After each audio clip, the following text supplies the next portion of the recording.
Hello दोस्तों, स्वागत है आप सभी का फिर से एक नए वीडियो पर। दोस्तों, आज के इस वीडियो में झारखंड व्यवहार न्यायालय के द्वारा एक न्यू वैकेंसी निकाली गई है, जिसके बारे में पूरी डिटेल्स जानकारी देंगे कि इस वैकेंसी में कितने पद हैं, कितने सैलरी मिलने वाली है और कैसे आपको आवेदन करने हैं।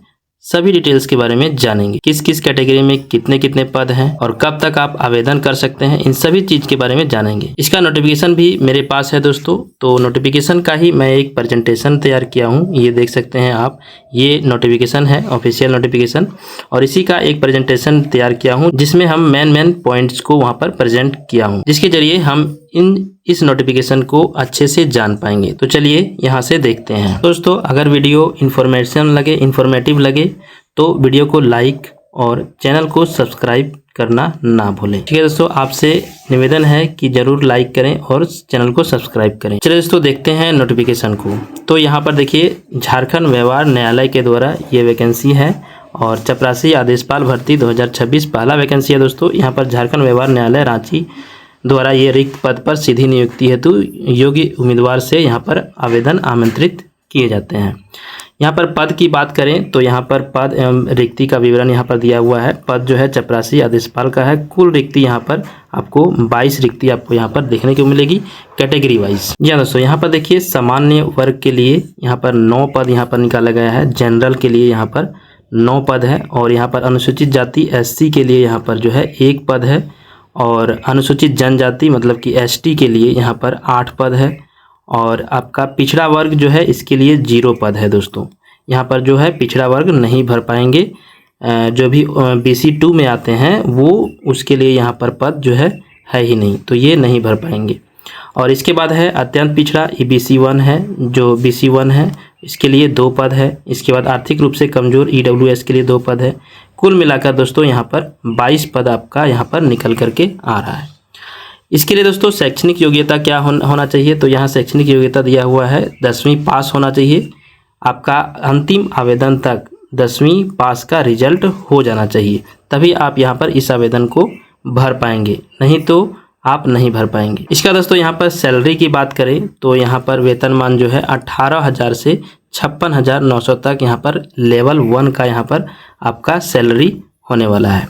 इसका चयन प्रक्रिया की अगर बात करें, यहाँ पर देखिए चयन प्रक्रिया दिया हुआ है। स्क्रीनिंग टेस्ट मतलब छोटा मोटा टेस्ट लिया जाएगा आपका, इसके बाद फिर आपका इंटरव्यू लिया जाएगा और इसके आधार पर जो है आपका सिलेक्शन किया जाएगा दोस्तों।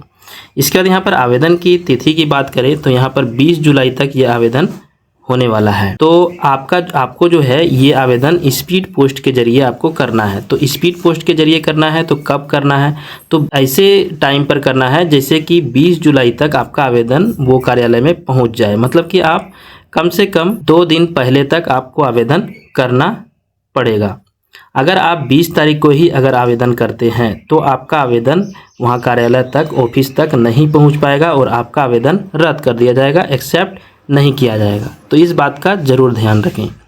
इसके बाद दोस्तों यहाँ पर बात करते हैं आरक्षण का, तो बात कर लिए। यहाँ पर न्यूनतम उम्र सीमा की बात करें तो यहाँ पर देखिए न्यूनतम उम्र सीमा दिया हुआ है कि 1/8/2025 तक जो है आपका न्यूनतम उम्र सीमा हो जाना चाहिए, 18 वर्ष हो जाना चाहिए। ठीक है दोस्तों।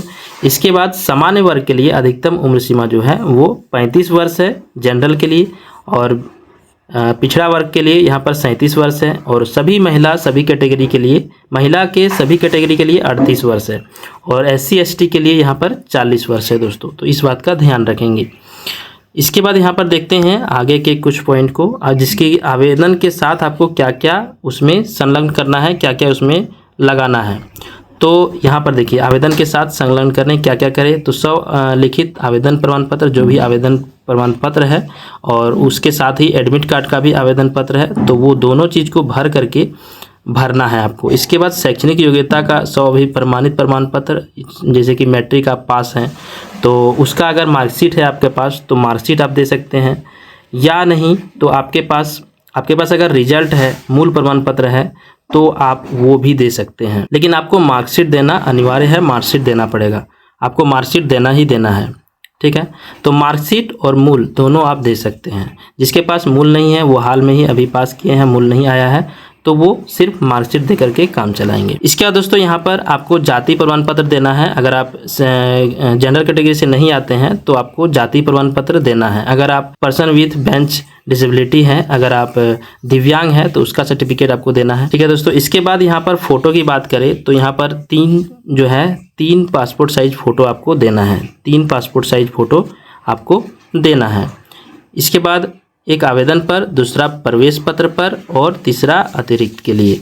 इसका लिफाफा जो है, कोई भी पुस्तक दुकान पे जाइएगा आप और इतना साइज का पेपर आप बोलिएगा, इतना साइज का लिफाफा बोलिएगा 25 सेंटीमीटर इंटू 11 सेंटीमीटर, 25 इंटू 11 का हमको लिफाफा चाहिए। तो आपको वहाँ से लिफाफा मिल जाएगा और वही लिफाफा में डाक भर करके सभी आवेदन को सभी प्रमाणित करके, मतलब कि सिग्नेचर करके ही आपको जो भी डॉक्यूमेंट आप लगाएंगे वो सिग्नेचर उसमें किया हुआ होना चाहिए। या दोस्तों इस बात का आप ध्यान रखेंगे क्योंकि यहाँ पर लिखा हुआ है कि 100 अभी प्रमाणित प्रमाण पत्र ही आप जमा करें। लिफाफे में सभी डॉक्यूमेंट्स को भरने के बाद आपको जो है ये लिफाफे के ऊपर विज्ञापन संख्या और आवेदित पद का नाम और श्रेणी बड़े अक्षर में, साफ साफ अक्षर में लिखना अनिवार्य होगा दोस्तों। इसके बाद इस जो वैकेंसी है इसमें TA दे नहीं होगा, ये चीज़ का ध्यान रखेंगे। और रिक्ति जो है वो घट भी सकता है या बढ़ भी सकता है। आवेदन भेजने का पता जो है आपको क्या लिखना है, तो यहाँ पर देखिए, प्रभारी न्यायाधीश व्यवहार न्यायालय रांची, ये चीज़ आपको सेवा में करके लिखना है। ठीक है, इस चीज़ का ध्यान रखेंगे। और दोस्तों आपको अगर ये नोटिफिकेशन डाउनलोड करना है तो इस वेबसाइट पे जा करके आप डाउनलोड कर पाएंगे, ranchi.dcourts.gov.in। और इसके बाद जो है एडमिट कार्ड जो है वो आपका डाक द्वारा आएगा, मतलब पोस्ट ऑफिस के द्वारा यहाँ पर भेजा जाएगा। जो भी आवेदन के साथ जो वो दिया हुआ है एडमिट कार्ड के लिए, वो चलिए हम देखते हैं यहाँ पर नोटिफिकेशन को कि कहाँ पर दिया हुआ है। तो देखिए ये नोटिफिकेशन है, यहाँ पर नोटिफिकेशन को आप देख लेंगे। इसके बारे में मैं सभी जानकारी दे दिया हूँ। तो यहाँ पर नीचे जब जाएंगे आपको तो यहाँ पर आवेदन पत्र यहाँ पर मिल जाएगा, इसे आप प्रिंट आउट कर लें और आवेदन पत्र को फिल आउट करें। इसके बाद आपको पोस्ट ऑफिस में जा करके स्पीड पोस्ट करा देना है, लिफाफे को अच्छे से सील कर देना है और इसके बाद स्पीड पोस्ट कर देना है दोस्तों। यहाँ पर देखिए डाक द्वारा आपको भेजना है, जिसमें 40 रुपये डाक टिकट सटा हुआ होना चाहिए। 40 रुपया डाक टिकट अब उसमें आपको सटा हुआ होना चाहिए दोस्तों। तो ये डाक टिकट उसमें आप साट देंगे और इसके बाद आपको स्पीड पोस्ट कर देना है। स्पीड पोस्ट करते ही आपको एक रसीद दिया जाएगा और उस रसीद को आपको रखना है और आप ट्रैक भी कर सकते हैं कि कहाँ तक मेरा आवेदन पहुँचा, वहाँ तक कार्यालय तक पहुँचा कि नहीं पहुँचा।